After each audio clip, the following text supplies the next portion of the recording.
Welcome to Courageous Creative Conquerors. I'm your host, Jean Boyce Dart, expressive arts psychotherapist, credentialed teacher, and coach. It's my belief that we are all courageously creative and destined to navigate our way through life, learning how to feel, reveal, and heal. And we do this safely and effectively through the expressive arts. Hi, everybody. Jean Boyce Dart here, and I'm here with my friend Kristina, and we're going to be talking and interviewing with the Courageous Creative Conquerors. I'm so happy to be here. Thank you, Jean. It is an awesome pleasure and honor to be here with you. I appreciate you having me. You just have such a passion for families, and I'm all about that. I love that. So, why don't we start there? Just tell us about your journey and maybe, I guess, your life Yeah. journey and how that became a passion for you, helping other parents and families. I absolutely love this question. People actually get a shocked look on their face when I tell them that I actually started this journey at 8 years old.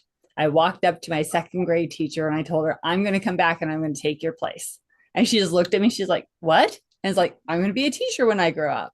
And the beauty about that whole story is that I actually went back to my elementary school in my district. And that's where I started teaching, and that teacher was retiring the next year. So I got to teach with her for a whole year in Oh, my wow. class, in my building, in my school, everything. And so it just came full circle. And it's just always been a passion of me helping kids learn and grow. And then, of course, that goes out to the parents as well. It's like, what can I do to help the parents help the children? Because I'm helping the children in the classroom. So So at a very young age, you just liked education. You just liked the whole journey of it. And yeah, it's fun for you. yeah, absolutely. And, it's just all the way through school. Anytime I could get out of my regular school work, like high school work or whatever, and go intern in an elementary school, I was over there doing that. Religious education at my church, I was doing that. Anything to do with Me too. education, that was me. I was all over it all the time, all the way through college. Was there anybody in your family that inspired you along the way? Like, was your mom very much into teaching you and making it playful and fun? And no? No, no, it was actually that second grade teacher that's the one that sparked the whole thing. Yeah. And then just my relationship with teachers all the way through my middle school, high school career. Yeah. Yeah, wonderful. So let's look at these words behind me here, courageous creative conquerors. And I always like to ask my guests, what does that mean to you? How have you been courageously creative? And how did you use creativity to conquer something that was blocking you from being you and from uh, giving and serving in the way that you do? Well, that actually leads to kind of the end of my teaching career, courageous and creative and a conqueror. Unfortunately, I kind of got disenchanted with the public school system. There are so many awesome, amazing teachers out there. Unfortunately, the system was kind of working against me. I felt like I couldn't work with my students and my parents the way I really wanted to. I couldn't connect with them the way I really wanted to. And so it took a lot of courage and creativity for me to step out of something that was safe and secure 27 years in a school district to start my own business, Vibrant Family Education, and just to conquer those fears. I was like, oh, I can talk to kids every single day. Oh, wait, you want me to talk to adults? That's not going to Wow. happen. But instead, I have come out of that and I've conquered those fears. And now I'm on podcasts, I'm on summits, I'm in front of parents constantly helping them help their kids. Yeah, I mean, you and your husband are amazing. And you know what I love about what you do is you're just so relaxed and natural, and the energy between the two of you is so fun. And you make everyone feel at ease. You certainly have a passion for families and parents and helping them find and receive what they need, the resources they need to work with their children at home. So the homeschooling aspect of it? Tell us more about what happens on your podcasts and your summits to help families and what you have to offer. Thanks for asking about that because that has just been such an amazing journey as well. Like I said, the podcast is called Bringing Education Home, and you can just hear it in the name. What are we doing? Yeah. We're trying to bring the education into the household to the parents with the kids. My summit is called Empowered Families and Rethinking Education. Again, it that idea of parents can do so much more around their child's education than they think they can. So in that space, in those two spaces, I bring people like you who care about families. I bring communication experts, brain scientists, nutrition, other family coaches, other reading specialists in, and we talk about what can families do at home for their child today or tomorrow to help raise a happy, healthy, and successful child. And along with that, of course, that opens up the sphere to those people who are on my show and in my summit to also help families as well. So I feel that, I have the education part under control most of the time.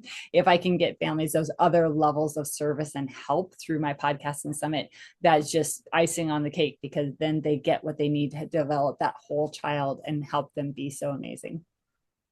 You know, I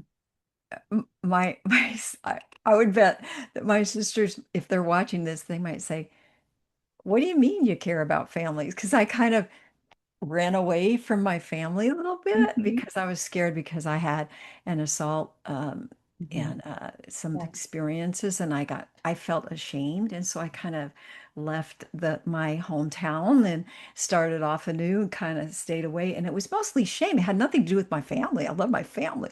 Yeah, but there's so many, and that's just my little story, one of my little stories, and everybody has Mm-hmm. their little stories. Yeah. But when you take the category of family, so I'm passionate about family Yeah. and recreating the wonderful, wonderful things that my parents did, family activities at home. My mom would sit down and we would do these crafting things together and all these family activities Mm-hmm. in a circle and, passing the thing and chanting and clapping and all this stuff of learning through family activity. And even though I kind of disappeared for a while, I came back to that and got my master's in special education and work with people and families. And now everything's good with my family. But there's so many different categories under family. There's so many things, so many challenges. I just mentioned one, but there's so much. And in this book, Brave Families, that you're participating in, we have like, oh my gosh, so many different things that happen with families. People are sharing and how they resolved it to find love.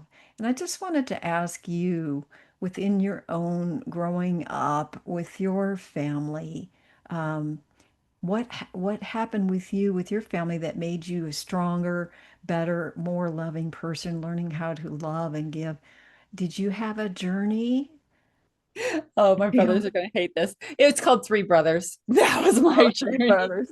right? So I had two older brothers and one younger brother. And, just the only girl in the family, right?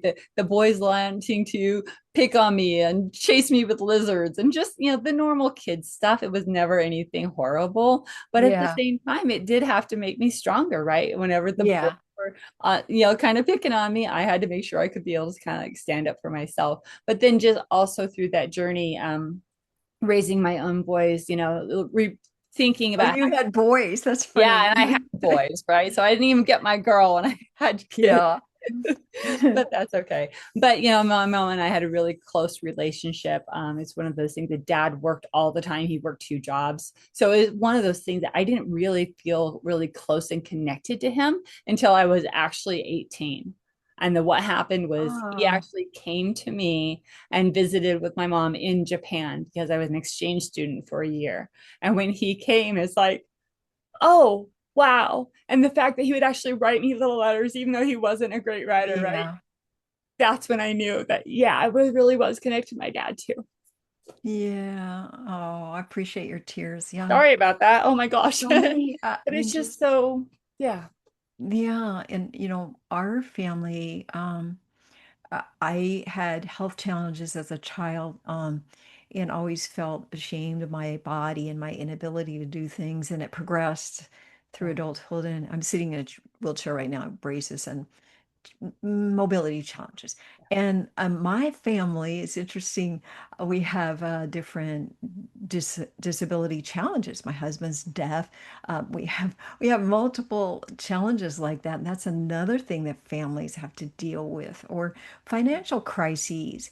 Navigating through that. Adoptive families, the foster care, or people that have biracial families, LGBTQIA plus families, all these different kinds of things that families deal with in this time. It's just amazing. So when you have your podcast and you have your summit, what kinds of things are you offering? Do you address all these different family issues? Or are you just addressing the education of the child, homeschooling, or these other things that come up? Tell us a little more about what you offer. So what I offer mostly is based around that education, right? What is going to be a great fit for that child, whether it be a gifted child who is learning quicker than the regular classroom, My whether son was gifted. Yeah, yeah, exactly. Whether it be a child that's kind of low confidence because things don't seem to be clicking in the classroom or in and they're learning and things. I really have a soft spot in my heart for the autistic children. I have a son of my there you own go. that is Yeah. autistic. And so whenever I come and bring things to those families, it's mostly around that. How can we help them ease their life, make that connection and help education be as easy as possible for them? Yeah. Yeah. And sometimes parents feel like, well, I can't possibly homeschool. I homeschooled for a little bit, not the whole time. But yeah, and they might be thinking, how can I do that? I'm not a teacher. What are you talking about? But you give them the confidence that you certainly can, and you're the best teacher for your child. You can do this. Yeah. Yeah, absolutely. And that's one of the three big myths that I bust constantly when I'm on other people's summits and podcasts and stuff. When we start talking about this whole thing called it education at home, is what I love to call it, homeschooling. Mhm. Yeah. So tell us about your chapter in the book, Brave Families, and what is your tool? There's people out there right now that may be struggling with family relationships. This book, Brave Families, I love the subtitle, which is the ultimate guide to long-lasting, loving relationships. So when you break it down, really it's all about love. How can we love each other in this weird thing called family that we were all thrown together and we're all different, and then we had to stay with each other for life and and we push each other's buttons and we're different. What was your chapter about? And share a little bit about your tool for those who are out there and are looking for some help. My chapter is all about education, right? But it goes through my story as a learner, and then it goes through my son's story as a learner, and then my story helping other people learn when once I got into the classroom. And one of the themes that kept happening a lot was over and over was parents would come to me with a defeated child, a child who wasn't being successful for whatever reason, and they would constantly say, "I'm failing my child, they aren't learning, they're unhappy, et cetera, et cetera. What can I do?" And myself as a teacher, I felt sometimes, oh my gosh, I'm failing my own child. I'm failing these children because I just can't quite reach them or whatever, right? Whatever Yeah. was going on. But the biggest thing about that chapter is I want parents to remember you're not failing. If you're showing up for the meetings, if you're doing everything possible, if you're helping your child every way that you can, tutors, et cetera, you are absolutely not failing your child. But the thing you need to remember is that children learn best when they feel safe and secure. Yeah. So don't go overboard on, oh my gosh, they have to have this class and this class and this tutoring, et cetera. What's better yet is letting them be seen. So that's part of my tool is that family reset. How can we look at their behavior around education and use that as an informer? If they're acting out in class, try to find that underlying root. If they're throwing fits doing their homework, what's the underlying cause? But just remembering you're not failing your child. You need to be the empowered parent and step in and show them and tell them they're seen, they're heard, and they're loved. Well, I love what you say. They're seen and they're heard. I think just that knowing that they care about them. We care about them as parents, and giving them the time to talk and Mhm. communicate and have fun. I think that's the thing I learned from my family, just setting aside family time for fun and making that connection. And so often through play, we can teach, through play and making homework fun and playful, and teaching just basic life philosophies through play, sharing and taking turns. Yeah. Yeah. Absolutely. Yeah. Well, thank you. Could you talk to somebody out there that's maybe going through a tough time and just look into the camera and give them a simple tool that you use if you're pulling your hair out and you're like, "Oh my gosh, I don't think I can make it through this evening with my child." So what do you do to de-stress and reset? Yeah. What's the tip? Well, first of all, I want you to remember that you are your child's first best teacher. So take that empowerment and do what you can to help and serve them and yourself and your family in this education space. And one thing you can do is reconnect to nature. If nothing else, just take you and Good your one. child out in the grass and just stand there for a few minutes, or get down on your knees and look for four-leaf clovers, whatever it is, in a safe space, in some nature, in some grass, because that grounding, that big fresh air is one thing that can really reset you and your child, so you can go back and face that education challenge in a little bit better mood and spirit. I love that example. That's something everybody can do, hopefully. Unless they're living in an apartment on a busy street or something, but even just going out, outside, opening a window, just looking out, listening to the birds for a moment, closing your eyes, taking a deep breath, and just receiving that blessing of nature, that sunshine, the sounds, everything. That's such a good tip. Yeah, well, thank you so much for talking with me today. And the book is Brave Families, The Ultimate Guide to Long-Lasting Loving Relationships. And tell us how people can reach out to you. Again, mention the names of your organization and your podcast and where they can find you. You can reach me at vibrantfamilyeducation.com. We We have absolutely so could. much in common. Yeah, well, thank you, Christina. Thank you, all of you. And we'll see you next time on Courageous Creative Conquerors. Bye bye.